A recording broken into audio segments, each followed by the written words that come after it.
అలా అసలు పట్టుకోండి లేదు. ఓకే. ఆ.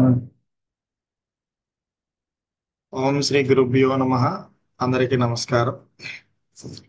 అంటే ఈరోజు మేడం గారు దివ్య జ్ఞానం ఏం చెప్తుందన్నటువంటి దాని మీద మనకి చాలా చక్కగా వివరించారు. అంటే మనం ఏం చేస్తున్నామంటే అనేక వందల వేల జన్మల నుంచి కూడా మనం ఒక రూపానికి ఒక నామానికి ఏం చేసామంటే మనం ఆ ఎడిట్ అయిపోయాం మనం. అందువల్ల ఆ రూపము నామము అవన్నీ ఏంటంటే అది తీసేస్తే, ఎందుకంటే మనకి మహాత్ముల దగ్గర మాత్రమే ఇలాంటి విషయాలు మనకి బాగా అవగతం అవుతాయి. ఎందుకంటే ఒకసారి మేడం గారు చాలా సందర్భాల్లో చెప్పారు, ఇక్కడ యోగానంద గారని భీమిలో ఒక ఆయన ఉండేవారు అనమాట. ఆయన ఉంటే ఆయన దగ్గరకు ఒకసారి మా స్టూడెంట్ తీసుకుని వెళ్ళారనమాట. నన్ను తీసుకుని వెళ్తే నేను కిందన కూర్చోబోతున్నాను. ఆయన వెంటనే కూర్చోబోను, ఆయన పక్కన కూర్చోబెట్టి, బాబు, బంగారం ఒకటే, ఆభరణాలు వేరు అన్నటువంటి సత్యం అవగతం అయితే ఇందులో నీకు అంత అవగతం అయినట్టే. అంటే మనకి ఏంటవుతుందంటే ఇప్పుడు చూడండి, ఏదంటే ఏ తత్వం అయినా ఉన్నటువంటిది ఒకటే తత్వం, అంటే ఒకటే భగవంతుడు. ఆ భగవంతి నిరాకారం, నిష్క్రియం, అన్ని చెప్తున్నాము. కానీ మనం ఏం చేస్తుంటే మళ్ళీ ఒక రూపానికి ఒక నామానికి మనం పరిమితం అయిపోతున్నాం. ఎందుకంటే అలాంటి పరిమితులకు లోబడి ఉండేవాడిని నేను కూడా ఒకానొకప్పుడు. ఎందుకంటే బాబా ఇలా సత్సంగం జరిగితే, మేడం గారు నువ్వు టైం అయిపోతుంది, నా 5 అయిపోతుంది, నేను వెళ్ళిపోవాలని బాబా గారు హారతి ఇవ్వాలనేవాడిని నేను. మేడం గారు ఏమనేవారంటే, ఏమి నారాయణ గారు, ఏం బాబా గారు అక్కడే ఉన్నారు ఇక్కడ లేరు అన్నాడు. అంటే ఏంటి, అప్పుడు నా మైండ్ సెట్ ఎలా ఉంటుంది, బాబా గారిని నా దగ్గర ఉన్నటువంటి ఫోటో పరిమితం అయి ఉన్నారా బాబా? అంటే షిరిడీలో ఎన్నో సందర్భాలు చెప్పారు, నేను ఈ 5.5 మూరల శరీరం నేను కాదని చెప్పి నెంబర్ బల్ల గుద్ది గుద్ది చెప్తే, మళ్ళా ఏం చేస్తాను, నేనేదో షిరిడి కొన్ని రోజులు షిరిడి వెళ్ళి ఉండిపోవాలను, లేదా షిరిడీలో నాకు ఇల్లు కొనుక్కోవాలను, ఇలా రకరకాలైనటువంటి అనేకమైనటువంటి కండిషన్స్ లో ఉండేవాడు. ఆ తర్వాత ఇప్పుడు మేడం గారి మాటలు ఏమి అర్థమయ్యే కాదు. అర్థం అవ్వకపో తర్వాత కొన్ని సందర్భాల్లో మేడం గారితో తగులేడు వెళ్ళిపోయిన సందర్భాలు కూడా ఉన్నాయి. అలాగే ఒక రోజు ఆ తర్వాత ఆ ఇన్ టైంకి రాకపోతే నారాయణ గారు ఫంక్షనాలిటీ పాటించాలంటే అప్పుడు కోపం వచ్చేది. అంటే మనకి ఏంటవుతుందంటే, మన కండిషన్స్, మన మైండ్ ఎప్పుడైతే కండిషన్స్ అయిపోయిందో అప్పుడు ఏంటైపోతుందంటే మనకి ఆ స్పర్శ తెలీదు. మేడం గారు ఎంత సత్యాన్ని చెప్తున్నారు అనేటువంటి సంగతి తెలియదు అన్నమాట. ఆ సత్యాన్ని, ఆ సంగతి ఎప్పుడైతే, ఆ స్పర్శ ఎప్పుడైతే తెలియదో, ఆ ఎంత హైయెస్ట్ బీయింగ్ ట్రూత్ అన్నది మనకి మనకి బాగా అర్థం అవుతుంది. ఎందుకంటే మనకి ఒకసారి మేడం గారు త్రిపుర రహస్యంలో ఉన్నటువంటి, మనకి దత్తాత్రేయుడు త్రిపుర రహస్యంలో చెప్పినటువంటిది, జిడ్డి కృష్ణమూర్తి గారు చెప్పినటువంటి రెండు ఫిలాసఫీలు ఒకటని చెప్పేసి పాల్గొని చెప్పారనమాట. ఎందుకంటే ఈరోజు జిడ్డి కృష్ణమూర్తి గారిని చాలా మంది యాక్సెప్ట్ చేయరు. ఎందుకు చేయరు సార్ అంటే, వాళ్ళు ఏది హైయెస్ట్ బీయింగ్ ట్రూత్ అయితే ఉందో ఆ హైయెస్ట్ బీయింగ్ ట్రూత్ ని ఎవరు యాక్సెప్ట్ చేయరు కాబట్టి. ఎందుకంటే ఆ ట్రూత్ అని చెప్పారని చెప్పి ఒక బ్రూనో, ఒక సొక్రటీస్, అక్కడ ఒక సొక్రటీస్ ని, అలాగే కోపర్నికస్, ఒక ఆయన్ని చంపేశారు. ఎందుకంటే మనకి ఈ ఫిజిక్స్ లో కూడా భూకేంద్ర సిద్ధాంతం, సూర్యకేంద్ర సిద్ధాంతం ఉండేది మనకి. అంటే అప్పుడు ప్రజలు, 2వ శతాబ్దంలో ప్రజలు ఏంటంటే భూకేంద్ర అంటే భూమే ఈ సమస్త సృష్టికి ఆధారం అనుకునేవారు. కోపర్నికస్ వచ్చి కాదు సూర్యుడు ఆధారం అంటే, అప్పుడు ఆ మూఢ నమ్మకాలతో ఆ కోపర్నికస్ ని చంపేశారు. అలాగే తర్వాత గెలీలు వచ్చిన తర్వాత సత్యం ఏంటో తెలిసింది. మత గురువులు, ఆ, క్రిస్టియన్ మత గురువులు క్రిస్టియన్ మత గురువు ఎవరైనా జ్ఞానం పుచ్చుకోవాలి అంటే వీళ్ళ డేంజర్ అని ఫీల్ అయ్యి వాళ్ళు చంపేస్తారు. చంపేసేవారు. అలా ఎందరో మంది ఆ సత్యాన్ని వెలిబుచ్చడానికి ఏం చేశారంటే, ఆ సత్యాన్ని ప్రకటించడానికి, ఆ రోజులో సత్యం చెప్పడానికి కూడా ఆస్కారం ఉండేది కాదు మనం, అలాగ తన ప్రాణాలను సైతం కోల్పోయారు. అందుకే మనకి దివ్యజ్ఞాన సమాజంలో సత్యం నాస్తి పరో ధర్మ, అంటే సత్యానికి మించినటువంటి ధర్మం అనేది లేదని చెప్పి మనం మేడం బ్లావస్కీ గారు చెప్తున్నారు. అలా ఇంకోటి ఏంటంటే, మనం ఒకసారి మేడం గారు బ్లవడ్స్కీ గారి లైఫ్ స్టైల్ మనం చూసినట్లయితే, ఆ రోజులలో ఎక్కడో రష్యాలో పుట్టి మన ఇండియా వచ్చి ఏ సాధనాలు కూడా లేవండి, రోజు 18 గంటల పాటు అసిస్ అన్వీల్డ్ కానీ, లేకపోతే మనకి సీక్రెట్ డాక్టరీన్ కానీ, ఇలాంటి రోజు 18 గంటల పాటు ఆవిడ శ్రమించి రాసినటువంటి గ్రంథాలు. ఇంకో విషయం ఏంటంటే, మేడం బ్లవడ్స్కి అంటే దివ్యజ్ఞాన సమాజం అనేది ఎందుకింత ఈ గొప్ప జ్ఞానం అయింది అంటే, ఇది అన్ని మతాలని అన్నిటిని ప్రోత్సహిస్తుంది. అందులో ఏ సత్యమైతే మూల సత్యం, ప్రతి మతంలో ఒక సత్యం ఉంటుంది. కానీ మనం ఏం చేస్తామంటే ఆ సత్యాన్ని విడిచిపెట్టేసి అసత్యం ఏందని మనం పట్టుకుంటాం. అలా ఏం చేస్తాం, అన్ని మతాలను స్టడీ చేసి ఏదైతే సత్యం అయితే ఉంది. ఇప్పుడు చూడండి మనకి ఆ మనకి మనకి మొత్తం మహాభారతం అంతా చూస్తే మనకి పరోపకారాయ పుణ్యాయ పాపాయ పరపీడనం అని చెప్పి, జీసస్ కూడా మనకి ఏం చెప్తారు, మనకి నిన్ను నువ్వు ఏ విధంగా ప్రేమించుకుంటున్నావో ఎదుటి వ్యక్తిని కూడా అలాగే ప్రేమించంటాడు. అలాగే మనకి అల్లాయే సత్యం అని చెప్పి మనకి ముస్లింలు చెప్తుంటారు. ఎవరు ఏది ఏ మతం చెప్పినా సత్యం అనేది ఎప్పుడు మారదు. అంటే భూత భవిష్యత్తు వర్తమాన కాలానికి అతీతంగా ఉన్నటువంటిది ఆ సత్యం. కాబట్టి ఇంతమంది మహాత్ములు ఆ సత్యం వైపు ప్రయాణింప చేయడానికి మన భూమి మీద గౌరవించారనమాట. ఆ సత్యం మనకు అర్థం కావట్లేదు. అలా ఏంటంటే పరమ గురువులు మేడం బ్లవెట్స్కీని ఆవిడ ఒక లైఫ్ స్టైల్ చూస్తే మొత్తం తిరిగి నువ్వు ఒక పెద్ద కార్యం చేయదలసి ఉందని చెప్పేసి ఆవిడ వెంట పడ్డారనమాట. మౌర్యాల కొంతమంది పరమ గురువులు ఉండి అనేక దేశాలు, టిబెట్ తర్వాత గ్రీకు, ఎన్నో దేశాలు ఎన్నో ఆత్మలతో మాట్లాడారు. ఆవిడ లైఫ్ స్టైల్ చూసి ఏంటి ఇలా మనకి అసలు అంటే అప్పుడప్పుడు చూడండి, మనకి ఇప్పటికీ ఈజిప్ట్ పిరమిడ్లు అక్కడికి వెళ్ళినటువంటి వాళ్ళ ఫ్రెండ్తో వెళ్ళినటువంటి తర్వాత అక్కడ ఉన్నటువంటి వాటన్నిటి గురించి వాళ్ళందరితో సంభాషిస్తుంది అన్నమాట. వీళ్ళందరూ ఆ బెల్లీ డ్యాన్స్ చూస్తే ఈవిడ వెళ్ళి ఆ ఆత్మలతో మాట్లాడుతుంటది. అలా ఏంటంటే ఏదైతే ట్రూత్ అయితే ఉందో అలాగా మీకు 19వ శతాబ్దంలో మన దివ్యజ్ఞాన సమాజం అనేది యావత్ ప్రపంచంలో కూడా ఒక జ్ఞానాన్ని తైలధారలాగా యావత్ ప్రపంచాన్ని విస్తరింపచేస్తుంది అనమాట. కాబట్టి ఈ దివ్యజ్ఞానం అనేది ఇందులో మనం ఇది ఎంత గొప్ప జ్ఞానం అంటే అది ఎలా మనం తెలుసుకుని కొలిది మనలో ఉన్నటువంటి అంటే ఇప్పుడు మనం ఇప్పుడు చూడండి, నేను ఒక సాయిబాబాకి పరిమితం అయిపోయాను. ఇంకా ఏంటంటే నేను టైంకి వెళ్ళి అది చేయాలి, లేదా ఇంకొకటి కృష్ణుడు ఇంకొకటి అలా ఏంటంటే ఈ రాముడి వెనకాతల, కృష్ణుడి వెనకాతల, జీసస్ వెనకాతల అన్నిటికీ ఉన్నటువంటి ఏది సత్యం, ఏ మహాతత్వం అయితే ఉందో ఆ మహాతత్వాన్ని దివ్యజ్ఞాన సమాజం చెప్తుంది. తర్వాత ఇంకోటి ఏంటంటే ఆ మేడం గారు ఒకసారి ఒక సంక్రాంతికి వచ్చినప్పుడు ఒక 3 ఇది తీసుకొని ఒక 1.5 అవర్ అంటే అప్పుడు చెప్పింది ఏంటంటే నారాయణ గారు రాముడిలో, కృష్ణుడిలో, సాయిబాబాలో, నీలో, నాలో ఉన్నటువంటి చైతన్యం ఒక్కటే. కాబట్టి ఆ చైతన్య స్వరూపులే నాకు బాగా అర్థమైంది, మనకే అర్థం కావట్లేదు. ఇదే మనకి కృష్ణ పరమాత్మ కూడా మనకి ఉద్ధవుడితో మనకి లాస్ట్ లో చెప్తారు, మనకి ఉద్ధవ నీలో, నాలో, నిఖిల చరాచర జీవరాశుల్లో ఉండే చైతన్యం ఒకటే. నాలో ఉన్న చైతన్యం నాకుందని నాకు బాగా అర్థమైంది, ఆ చైతన్యం నీకు అర్థం కావట్లేదు. కాబట్టి ఎందుకు ఆ చైతన్యం అర్థం కావట్లేదు అంటే ఇప్పుడు మేడం గారు చెప్పినట్టు ఈ శరీరమే నేను అన్నటువంటి మనం ఈ భ్రాంతిలో జీవిస్తున్నా. కాబట్టి ఆ శరీరం నేను కాదు, నేను ఒక వ్యక్తిని కాదు, నేను ఒక అనంతమైన తత్వాన్ని అని ఎప్పుడైతే మనం తెలుసుకోగలమో అప్పుడు మనకి ఆ రియాలిటీ ఏంటో, ఆ సత్యం ఏంటో మనకు తెలుస్తుంది అనమాట. దీనికి ఇంకోటి ఏంటంటే మనం ఎప్పుడు కూడా మన దగ్గర మీకు చిన్న ఎగ్జాంపుల్ చూడండి, నేను భావన ఎలా ఉంటుందో మన దగ్గర వెంకటేశ్వర మొట్టమొదటిసారి చాలా మందితో మాట్లాడేవాడట. అలాగే తొండమాన్ చక్రవర్తి అని ఇప్పుడు కూడా తులసి దళాలతో బంగారు పువ్వులతో పూజించేవాడట. అలాగే ఆ రోజుల్లో భీముడు అనే ఒక కొమ్మరవాడు ఉండేవాడట. ఆ కొమ్మరవాడు ఉంటే వెంకటేశ్వర స్వామి ఈ తొండమాన్ చక్రవర్తి కంటే భీముడినే చాలా ఇష్టపడేవాడు ఆ రోజుల్లో. ఒక రోజు ఏంటి నేను ఇంత బంగారు పుష్పాలతో తులసి దళాలతో పూజిస్తే ఇది నన్ను సరిగ్గా చూడట్లేదు, ఇంకెవరు గొప్ప భక్తుడు ఉన్నాడంటే ఏంటి అని చెప్పేసి వెళ్ళడానికి వెళ్ళినప్పుడు ఆయన దగ్గరికి వెళ్ళి ఒకసారి వెళ్ళమంటారు స్వామి. ఆ దగ్గరికి వెళ్తే ఏంటి స్వామి మీలో ప్రత్యేకత ఏంటంటే ఏమీ లేదయా, ఒక కొండ చేసేటప్పుడు ఈ కొండ నేను చేయట్లేదు స్వామి, అంతా నీ ఇష్ట ప్రకారమే జరుగుతుంది, నీ ప్ర- నీ నీ నీ నీ నీ యొక్క కృప వల్ల జరుగుతుందని అనుకుంటున్నాను. నేను తినేటప్పుడు, నేను తాగేటప్పుడు ఇది నేను కాదు, ప్రతీది కూడా నువ్వు చేయటం వల్ల ఇది జరుగుతుంది. కానీ అంటే నేను అనేటువంటి భావన ఎక్కడా లేకుండా అంతా కూడా ఈశ్వర అధీనంగా, అంటే మనం కూడా ప్రతీది కూడా మన మనం కర్మలు చేయట్లేదు, మనతో కర్మలు చేయించబడుతున్నాయి. అందుకే మనకి చాలా సందర్భాలలో ఆ పరమాత్మతో అర్జునుడు కూడా కొన్ని ఏంటి అయిపోతుందంటే నాలో ఒక లాగి వేయబడుతున్నాను అని చెప్పి అడుగుతుంటాడు అనమాట. అలాగే మనం ఎప్పుడు కర్మ చేయట్లేదండి, మన కర్మ అంటే చేయించబడుతుంది మనతో. ఆ విషయం ఏంటవుతుందంటే మనం నేనే చేస్తున్నాను అనేటువంటిది అహంకారంలో వెళ్ళిపోతున్నాం. అలా ఏంటవుతుందంటే తొండమాన్ చక్రవర్తి ఒక కనువిప్పు కలిగిందనమాట. ఏంటంటే నేనేదో డబ్బు ఉంది, నాదేదో బంగారం ఉంది, నాది అన్నటువంటి అహంకారం ఇది. కానీ అక్కడ భీముడు ఏంటంటే ప్రతి దానికి కూడా పరమాత్మే, అంటే నాలో ఉన్నటువంటి దైవమే ప్రతీది కూడా, అంటే నేను చేసే ప్రతి పనికి ఆయనే కారణం తప్ప నేను కర్తన కాదని చెప్పేసి అప్పుడు తొండమాన్ చక్రవర్తి మనకు బాగా అర్థమైంది. అంటే దీని ద్వారా మనం కూడా గ్రహించవలసింది ఏంటంటే మనలో కూడా భగవంతుడు ఉండి అన్ని చేయిస్తున్నాడు, మనం ఏం చేస్తున్నామంటే ఆయన చేసినటువంటి చేతలు మన ఏంటో అడ్డు తగులుతున్నామట. కాబట్టి ఆ అహంకారం అనేది మనలో ఎప్పుడైతే నివృత్తి జరిగిందో అంటే మనం ఏ పని చేయట్లేదు, ఆ పని మనతో చేయించబడుతుంది. ఇప్పుడైతే మనం ఆ సత్యాన్ని గ్రహించామో మనం కూడా హాయిగా ఆనందంగా ఉండగలం.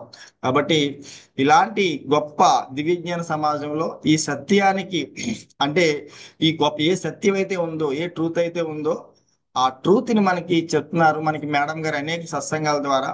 ఎందుకంటే మేము ఒక పరిచయమైనటువంటి కొత్తలో అనేక ఆ నియమాలకి, నిబంధనలకి, కండిషన్స్ కి లోబడి ఉన్నటువంటి వాళ్ళమే. ఈ రోజు మేము ఒక జిల్లెల మూడులో మాట్లాడిన ఆ తర్వాత అనేక మందితో మాట్లాడిన ఈలో మా స్పర్శ కలగడానికి అంటే ఇలాంటి సత్సంగం. ఎందుకంటే కరోనా టైంలో కూడా ఆత్మజ్ఞానానికి సంబంధించినటువంటి అనేకమైనటువంటి గ్రంథాలు మేడం గారు చెప్పడం, వాట్ ఈస్ ద ట్రూత్, సత్యం అనేటువంటిది ఏంటిది అది చెప్పడం అనేది జరిగింది. ఎందుకంటే ఈ సత్యం గురించి తెలుసుకోవడానికి అనేక మంది మహాత్ములు, అవధూతలు, సద్గురువులు అన్ని చరిత్రలు చదివిన తెలియబడినటువంటి సత్యం మేడం గారు వారి యొక్క స్పర్శ ద్వారా, ఆవిడ యొక్క వాక్ ద్వారా, అలాగే ఆవిడ యొక్క స్పీచ్ ద్వారా, మనకి సత్సంగాల ద్వారా ఈ సత్యం అనేది అర్థమైంది. కాబట్టి ఇలాంటి గొప్ప సత్సంగత్యాన్ని ఇచ్చినటువంటి మేడం గారికి నమస్కారాలు. గురువు తత్సత్. అంటే ముఖ్యమైనది ఏంటి అంటే అది చెల్లించడానికి కూడా దైవ కృప అందరికీ ఉంటూనే ఉంటారు. కానీ ఆ కృప వాళ్ళలో తపన ఉన్న వాళ్ళకే. అందుకే కృష్ణుడు చెప్తాడు కదా, అంత సులువా అంటే ఆ కృప లేకపోతే అక్కడే ఉంటుంది, మనం గ్రహించలేం. అతనికి అంటే మొదటి నుంచి ఆ తపన ఉండబట్టి ఏ పాయింట్ పట్టుకోవాలో పట్టుకుంటున్నాడు. ఇప్పుడు తనే చూడండి, ఇంతకు ముందు ఆయన ఫేస్ కి ఇప్పుడు ఇవాళ చెప్పలేదు కానీ నేను అన్ని పనులు హ్యాపీగా చేస్తున్నాను అన్నారు. ఎందుకు ఆ హ్యాపీనెస్ వచ్చింది? తనలో కూడా చేంజ్ వచ్చింది. ఎందుకంటే కర్తృత్వాభిమానం పోయింది. నా చేత చేయిస్తున్నవాడు ఆయనే కదా అనే వేలో టెన్షన్స్ పోయి, అంతే కదండి. అంతకుముందు ఆ ఫేస్ లో ఎంత టెన్షన్ ఉండేదో. ఇప్పుడు ఆయన చెప్పేది కూడా సత్యం. సేమ్ థింగ్ వర్ధిని గారు కూడా, అమ్మా మీతో ఈ సత్యం చెప్పేసాక నాకు చాలా హాయిగా ఉందన్నారు. సత్యానికి ఆ పవర్ ఉందండి. అందరితోటి గురువు గురువు అంటారు, అందరు నాతో గురువు గురువు అంటారు, అందరితో ఇంకా అలా ఎందుకు చెప్పలేదని అన్నాను. అనేసరికల్లా ఆ మర్నాడు వీళ్ళు అడిగారు, వాళ్ళు అడిగారు, ఏంటవుతారండి మేడం గారు అంటే, ఆ ఆవిడికి ఇక్కడ ఇవన్నీ పనులు ఎందుకు చేస్తున్నారు, ఈ తుడవడాలు ఇవన్నీ అంటే, ఆవిడ నాకు గురువు అండి, మేము ఆవిడ దగ్గర పొందుతున్న జ్ఞానం దగ్గర మేము చేస్తుంది ఏమీ కాదండి అని చెప్పారు. ఆ పక్కన పూజారులు అడిగితే, మేడం గారు మా గురువు అండి అని చెప్పారట. అలా చెప్పిన తర్వాత చిన్నపిల్లల పరిగెట్టుకుంటూ వచ్చి, అమ్మా ఇప్పుడు ఎంతో హాయిగా ఉందన్నారు. అంటాం కదా, ఫేస్ లో కూడా ఎంత తేలికతనం వచ్చేసిందో. అంటే మన గర్వం, మన గొప్పతనం కాపాడుకున్నంత కాలం ఆ తేలికతనం రాదు. నేను నథింగ్ అని అంటూ ఉంటే ఆ దైవత్వం నిండిపోతుంది మనకి. మనం సంథింగ్ అవ్వాలన్నంతసేపు దైవత్వం రాదు. అది నేను నారాయణ గారు చెప్పేది నిజమా కాదా అని ఆయన ఫేస్ లో తెలిసిపోతుంది. అంతకుముందు ఎప్పుడు టెన్షన్ తో ఎంత బాధగా వచ్చేవారో ఇక్కడికి, ఇప్పుడు చాలా హ్యాపీగా వస్తున్నారు. అంటే ఏంటంటే ఆ శ్రమ అన్నది తను అంటే ఈజీగా తీసుకుంటున్నారు. ఆ బంధం కావట్లేదు. రోజుకి ఎన్ని గంటలు చెప్తారండి. నేను ఒకప్పుడు చెప్పేదాన్ని, ఎన్ని గంటలు పాఠాలు చెప్తున్నారు, ఆరోగ్యం పాడైపోతుంది. ఆ ట్యుటోరియల్లో 10-12 గంటలు చెప్పేవారు రోజుకి. మరి ఆ మనిషి ఏంటవుతారు? అవతల కాలేజీలో కాకుండా ఇంట్లో కూడా చెప్తారు ఆయన. అంటే అది కూడా వాళ్ళకి అన్ని మంచి అంటే వర్చ్యూస్, సద్గుణాలు నేర్పుతూ వాళ్ళని మంచి మార్గంలోకి తెస్తూ ఆయన తపన అది. ఆయన కాలేజీలోకి వెళ్ళిన ఆ పిల్లల్ని ఆ మార్గంలోకి తేవడానికి ట్రై చేస్తారు. మొదట్లో వాళ్ళు వినకపోయినా తర్వాత ఆయన చెప్పే తీరుకి వాళ్ళకి, ఎందుకంటే మన హృదయంలో ఉంటే ఇప్పుడు జ్ఞానం అంటే చదివిసి చెప్పేది కాదండి. ఆయనకే అర్థం కాని సబ్జెక్ట్ మీకు చెప్పారనుకోండి, మనకి ఎవరికీ అర్థం కాదు. ఆయనకి సబ్జెక్ట్ అర్థమై చెప్తేనే పిల్లలకి అర్థం అవుతుంది. ఏమంటే అంతేనా? మీకే అర్థం కాదు మీరు చదివిసి చెప్పేస్తున్నారు అనుకోండి, పిల్లలకి అర్థమవుతుందా? అంటే ఇక్కడ ఏంటవుతుందంటే మన నుంచి ఆయన అన్నారు కదా, ఆవిడ స్పర్శ తగులుతుందంటే ఆ వైబ్రేటరీ పవర్ మీకు తగులుతుంది. ఆ వైబ్రేటరీ పవర్ లో మీరు మారుతున్నారు. అనుభవంతో వచ్చిన వైబ్రేషన్స్ కి ఎంత పవర్ ఉంటుంది? అదే ఆయన అనుభవిస్తున్నారు. మీరును నాయుడు గారు కానీ వీళ్ళందరూ కానీ ఆ అనుభవించడం వల్ల మనలో మార్పు వస్తుంది. మాటలు ఎవరైనా చెప్తాం, కానీ అనుభవంతో ఉన్న మాటకి ఉన్న పవర్ వేరు. అది ఏం చేస్తుంది? కాన్షియస్నెస్ మార్చేస్తుంది తెలియకుండానే. అలాంటిది అనమాట. అందుకని ఆయన జిల్లెలమూడి ఆశ్రమంలో వాళ్ళ ఎవరో అతని స్టూడెంట్ వల్ల వెళ్ళారు. చాలా వాళ్ళు అడిగేట, ఇంత క్లియర్ గా ఎలా చెప్తున్నారంటే ఆయన ఎదురుగుండానే చెప్తున్నారు ఆయన చెప్పిన విషయాలు. మాకు మేడం గారు ఉన్నారండి, ఆవిడ వల్ల నేను ఇలాగ ఇంత క్లియర్ గా చెప్పగలిగే స్థితి వచ్చింది. ఆవిడేమో ఆవిడ దగ్గరికి వెళ్ళడం, ఆవిడ యొక్క ఆన్లైన్ క్లాసులు వినడం అని చెప్పానని ఆయనే చెప్పారు నాకు. ఏమండి అంతేనా? అంటే అది నా కోసం చెప్పారని కాదండి, నా ద్వారా చెప్పిన వాడెవడు? మళ్ళీ మనం అక్కడికే చూడాలి. అందుకని పరమాత్ముడే అందరికీ బాధ్యుడు అని మనం ఎప్పుడైతే తెలుసుకుంటామో గర్వం ఉండదండి. నేను చేస్తున్నాను అంటే గర్వం. నేను చేయడం ఏంటండి? ఈ చెయ్యి వేలు కూడా ఆయన అనుగ్రహం లేకపోతే కదపలేము. దేనికి తొత్తులో పడి ఉంటామండి. ఆ శవం కదులుతుందండి? ఆయన అనుగ్రహం ఉంటేనే కదులుతున్నాయి, లేకపోతే మనం అందరం శవాల్లో పడి ఉంటాం. సో ఈ బాడీ కదులుతున్నదన్నా, ఈ మనసు కదులుతోందన్నా, ఈ చైతన్య శక్తికి అంత పరమాత్ముడే కారణం. అయితే నేనెక్కడ కారణం అయ్యాను? నేను బాడీని అన్న అజ్ఞానం వల్ల కర్తృత్వ భోక్తృత్వాలు వస్తున్నాయి. అటువంటి వ్యక్తి అహంకారంతో కన్ను మిన్ను కానకుండా ముందుకు వెళ్లకుండా పతనం అయిపోతూ ఉంటారు. అందుకే నేను ఎంత చెప్తుంటానంటే ఎంగులాకుల గోతులో ఉన్నారండి. ఎందుకంటే ఎంగులాకుల గోతుతో పోలుస్తున్నాను మీరు చెప్పగలరా? ఇది ఇంకా ఎంగిలాకుల గోతు కంటే అన్యాయమైన విషయం. మలమూత్రాలతో కూడినటువంటి గొయ్యి అంటారు ఎవరో. అంత నీచమైంది. ఎందుకు? దేహం నేను అనగానే అంత పవిత్రతలు అక్కడే ఉంటాయి. అంతేనా కాదా? ఒప్పుకుంటారా ఆ విషయం? దేహం నేను అనేదానికి పరమాత్ముని నేనుకి ఎంత తేడా ఉందండి? ఈయన ఎప్పుడో మీకైతే హాలుసినేషన్ కాదా, నాది హాలుసినేషన్ అంటే అవును అన్నాను. అర్థమైందా మీకు? అవునని అంటున్నాను, ఇప్పటికీ అంటాను. ఎందుకంటే నాకు హాలుసినేషన్స్ ఉండవు. కారణం, మాకెప్పుడు కూడా సత్య తపన ఉన్నప్పుడు సత్యాన్ని పట్టుకుంటాం కానీ మనస్సు భ్రాంతులతోటి సంబంధం లేదది. మనస్సు భ్రాంతులతో సంబంధం ఉన్నంత వరకు భ్రాంతిని పట్టుకుంటాం, సత్యాన్ని వదిలేస్తాం. మీకు పాయింట్ అర్థమైందా? మనస్సు రేంజ్ లో వచ్చినవన్నీ హాలుసినేషన్సే. చెప్పాను కదా, ఒక క్రిస్టియన్ క్రీస్తునే చూస్తాడు కానీ కృష్ణుని కానీ అమ్మవారిని కానీ చూడరు. ఒక హిందువు అమ్మవారిని చూస్తుంది కానీ చూస్తారు కానీ వాళ్ళు క్రీస్తుని చూడరు. అంటే వాళ్ళ మనస్సులో సబ్ కాన్షియస్ లో ఉన్నదాన్ని వాళ్ళు చూస్తున్నారు. That is hallucination. అంతేనా? హాలుసినేషన్ అన్న పదానికి అర్థం తెలుసా? లేనిది ఉన్నది ఉన్నట్టు ఊహించుకుని చూస్తారు. ఆ, ఆ, ఆ, ఆ, ఊహించుకుని చూస్తారు. మనస్సులోని సెల్ఫ్ ప్రొజెక్టెడ్ ఇమేజెస్ ని చూస్తారు. అవి హాలుసినేషన్స్.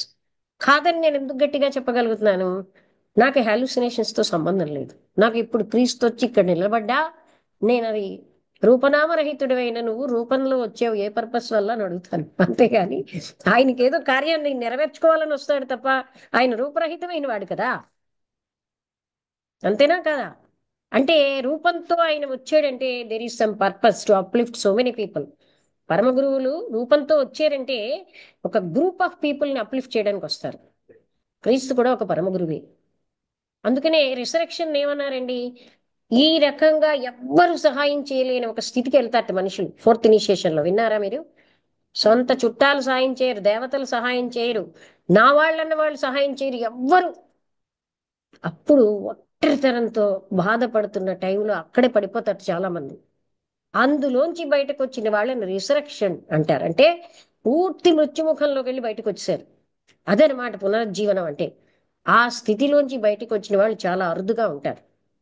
అందుకే బుద్ధుడు 8వ ఇనిషియేషన్ అయితే మిగతా క్రీస్తు నుంచి మిగతా అందరూ 6th ఇనిషియేషన్ దగ్గర ఉండిపోయారు.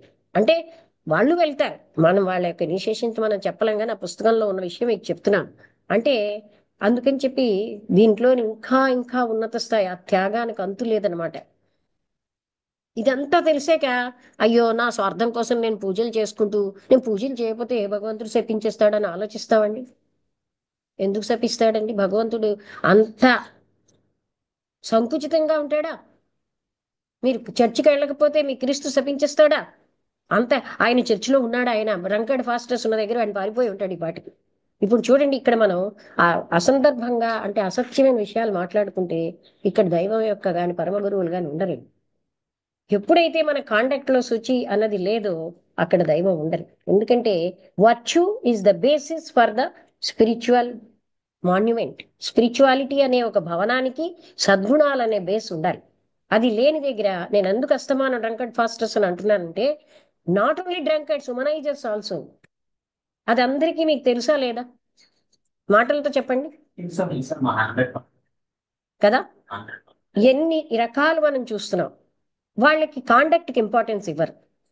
అలాంటప్పుడు ఇప్పుడు నేనేనండి అధర్మంగా ఉంటే నాకు భగవంతుడితో కనెక్షన్ ఎలా వస్తుందండి? నేను ప్రతినిత్యం అధర్మంగా అసత్యంగా ఉంటే భగవంతుడితో కనెక్షన్ నేను కోల్పోతాను. ఒకసారి నేను చిన్న వయసులో నన్ను అందరూ కారణ జన్మురాలు, ఇంకా ఏమనేవారంటే దైవాంశ సంభూతురాలు అంటూ ఏంటి, ఎందుకు వీళ్ళు ఇలా అంటున్నారని నేను ఒక 3 రోజులు అబద్ధం ఆడానండి. కోరుండే ఎక్స్పెరిమెంట్ చేశాను. అబద్ధం ఆడితే ప్రజలు నా చుట్టూ వాళ్ళందరూ నమ్మేస్తున్నారు లక్ష్మి ఎప్పుడు నిజమే చెప్తుందని. కానీ నాకు దైవంతో కనెక్షన్ పలిచిపడిపోయింది. అప్పుడు నాకు అర్థమైంది 3 రోజులకి ఇంత పలిచిపడిపోతే నా లైఫ్ ఇంకేంటవుతుందండి, నేను సత్యాన్ని వదిలేస్తే. సత్యం అంటే మజాకా కాదండి. అడుగడుగున అవసరం లేని అసత్యాలు ఎందుకు ఆడతారని నేను బాధపడతాను. ఎందుకంటే వాళ్ళు సత్యానికి దూరం అయిపోతున్నారు, దైవానికి దూరం అయిపోతున్నారు. ఏమండి, మీరు చర్చికి పారిపోయినా, బ- ఒక టెంపుల్కి పారిపోయినా భగవంతుడు దొరకడండి. మీ హృదయంలో సత్యాన్ని అనేది లేనప్పుడు మీకు భగవంతుడు దొరకడు. ఆయన సిమెంట్ భవనాల్లో కూర్చున్నట్టండి, చెప్పండి, ఉంటాడని ఎక్కడైనా రాసుందా? సిమెంట్తో కట్టిన బిల్డింగుల్లో ఆయన ఉంటాడా? మీ హృదయంలో ఉన్నానని చెప్తున్నాడు ఆయన. అది వదిలేసి బయట పారిపోతే, అందుకే తత్వ విధానం గారిది మీరు చూసారా? ఈ యోగ వాసిష్టంలో అష్టావక్ర యోగాలో పెట్టాను. తత్వ విధానం గారు మీరు రైళ్లు బస్సులు ఎక్కి భగవంతుడిని చూడడానికి వెళ్ళక్కర్లేదు. మీకు శాంతి బయట ఎక్కడా దొరకదు. ఎంత బాగానో చెప్పారు. ఆయన కెమిస్ట్రీ పిహెచ్డి చేశారు, ఆశ్రమవాసి. ఎందుకని చెప్పారు అలాగా అంటే దైవం లోపలే ఉన్నాడు, ఎక్కడా కాదు. మనం బయటికి పరిగెట్టేమో, రూపనామాల్లో భగవంతుడిని వెతుక్కున్నామో దొరకడే. దొరికిందంటే అది హాల్యూసినేషన్. అర్థమైందా మీకు అది? అయితే ప్యూర్ భక్తి ఉన్న దగ్గర, అదే మనకి ఆ యోగా, మనకి మాస్టర్స్ అంత పాతలో చెప్పారు, ఎక్కడైతే టోటల్ డివోషన్ ఉందో అలాంటి దగ్గర పరమగురు వాళ్ళ ఫోర్స్ కురిపిస్తారు. అంటే ఎందుకని, టోటల్ డివోషన్ ఉన్న దగ్గర. ఇప్పుడు చూడండి, అతను ఎవడు నోటితోటి భగవంతుడికి అభిషేకం చేశాడు, నోటి నీళ్లతో, కన్నప్ప. అతను ఒక మంత్రం రాదు, కానీ ఆయన యొక్క అయ్యో ఎండలో ఉండిపోయేవా అని ఎంత ప్రేమించాడో భగవంతుడు. మనం ఎవరైనా ప్రేమిస్తున్నామండి? కోరికల్ని ప్రేమిస్తున్నాం, భగవంతుడిని ప్రేమిస్తున్నావా? ఆలోచించండి. భగవంతుడిని ప్రేమిస్తే ఓకే. నాకు మీకు నుండి ఫ్రెండ్షిప్ ఉన్నప్పుడు నారాయణ గారు అలా లంచ్కి తండి అంటే మీరు వెళ్ళి తెచ్చిస్తారు. ఫ్రెండ్షిప్ లేనప్పుడు ఏంటండి ఇలా చెప్తారంటారు. అందుకని భగవంతుడితో మనకి ఫ్రెండ్షిప్ ఉందా, ప్రేమ ఉందా ఆయన పట్ల? ఆహా. ఆ విగ్రహాలు అల్లక్కడ ఆ బిల్డింగుల్లోకే వెళ్తాను నేను అంటే ఎలాగండి? ఒకవైపు నేను అంతటా ఉన్నానని చెప్తున్నాడు, నువ్వు నోరు మూసుకో, నేను వాళ్ళ బిల్డింగ్ లోనే ఉన్నావు అంటూ మనం వెళ్తాం. ఆయన కూడా అక్కడ కావాలంటే నోరు మూసుకోమంటాం. మన చేతలు అలా ఉంటాయి. నువ్వు ఆ కోవిల్లోనే ఉన్నావయ్యా, ఈ చర్చిలోనే ఉన్నావయ్యా, నువ్వు ఎక్కడ మా హృదయాల్లో ఉండవు అంటావు. ఆయన ఎలా దొరుకుతాడండి? మేము అన్న చోటే నువ్వు ఉంటావు, మేము అనుకున్న చోటే నువ్వు ఉంటావు, నువ్వు అన్న చోట మేము వెతకం, నీకేం తెలియదు అజ్ఞానం అని తోసి పారేస్తున్నావు. అంతేనా కాదా? చెప్పండి నారాయణ గారు. చేసే చేతలన్నీ అంతేనా? హృదయంలో అక్కడ ఉంటాడండి, బయట ఉంటాడు కానీ. అంత కష్టపడి కోవిలు కడితే, అంత కష్టపడి పెద్ద పెద్ద అన్ని ఆక్యుపై చేసేసి చర్చిలు కడితే వాటిలో ఉండడా? కష్టపడి ఎంతమంది ఇది చేసి ఆ కట్టిన అంత పెద్ద చర్చిల్లో ఆయన ఉండకపోతే హృదయంలో ఉంటాడా? నువ్వు నోరు మూసుకో, నాకు తెలుసు నీకంటే అంటున్నావు. ఎవరితో? భగవంతుడితో. మళ్ళీ భగవంతుడు కావాలంటాం. ఎందుకు కావాలి? నేను అన్న కోరికను తీర్చడానికి. అంతకంటే అతన్ని నిజంగా వచ్చినా అతన్ని భరించమను. ఆవేళ పవన్ కుమార్ గారు ఒక కథ చెప్పారు, మీరు విన్నారా? మీరున్నారా? చెప్పండి.